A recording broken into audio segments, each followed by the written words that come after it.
Sometimes you can find treasure in the most unexpected places.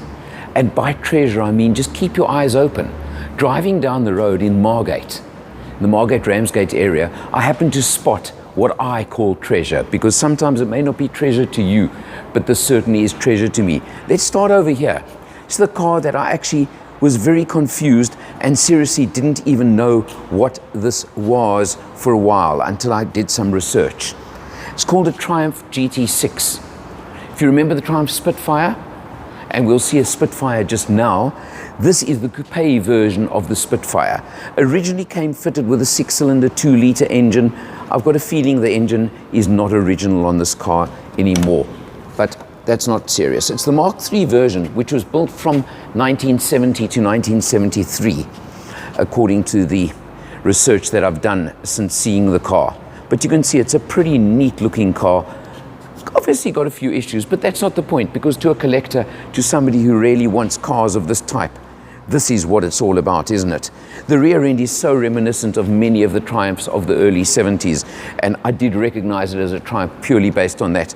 And you see here the badge, the GT6 Mark III, that I think tells you everything about it. Interesting is it's a hatchback design even, but I can't open the rear hatch right now. But you can see the hatchback design, which was pretty advanced and ahead of its time.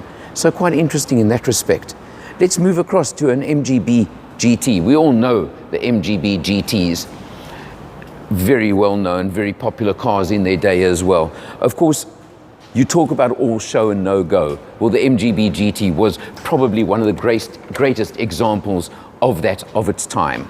Came with a standard 1.8 litre 4-cylinder engine that was never a great engine and didn't give the performance that I think most people wanted out of these cars, but it really didn't matter. And I must say, this looks like a pretty solid, pretty good example of an MGB GT. I'm going to guess and say this is probably an early 70s example as well. You can see over here, looks pretty nice, pretty neat.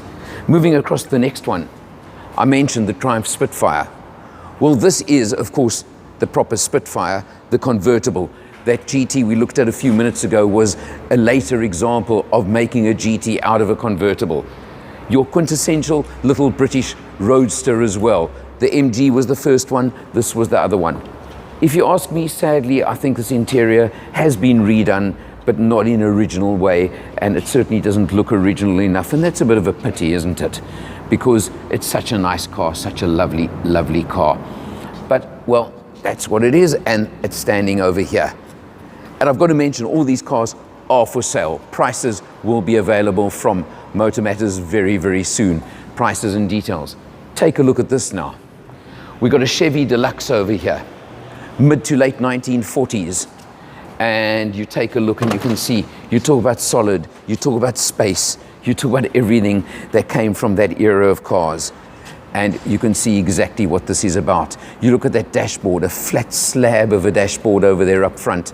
And you can see, with of course the column gear shift, giving you 6-seater luxury, because you've got the bench seat in front, which allows for, of course, you to sit 3 abreast up front, no problem, and using the column gear shift to use your gears as well. You come back outside, you look at the original style white wall tires.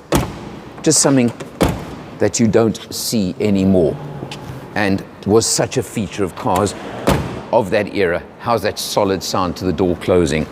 And then to me, possibly the piece de resistance of this little collection. It's a 1940s Plymouth. And just for example, now this was very much moonshine era, and I'll tell you why I say moonshine era. But look at the size of that boot, for example, because the moonshiners needed to carry a lot of booze in the back of these cars when they were originally running around and outrunning the cops in certain areas of America back in the day. But you can see this car in absolutely amazing condition. Suicide rear doors, as they call them. And you open these up and you have a look. Talk about space in the back seat.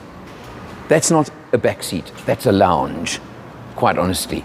And you can see how much room you've got. And you take a look in front as well. Again, column shift, and zoom in on the dashboard, you'll see this car's only got 51,000 miles, which I'm told is the original mileage on the clock of this particular car. So you can see. And if you have a look in the far corner on the left, that grip over there, And just through it, you'll see there's actually still a spotlight mounted on the front of this car, of the Plymouth. And that was again for the moonshine days when they used to run around country roads and they used to literally be outrunning the cops. They needed that lighting, and those special spotlights were a feature of the vehicles. And that was so important. You see it over there on the left-hand side, obviously still from original left-hand drive vehicles. So that was again one of the features of these vehicles. Then let's just finish off this little collection. We'll take a walk across over here and you'll see there's a much more modern vehicle, but it's also something pretty special, because across at the back over here, check out the Harley. Harleys, of course, are always special, and this is something very, very special in Harley. And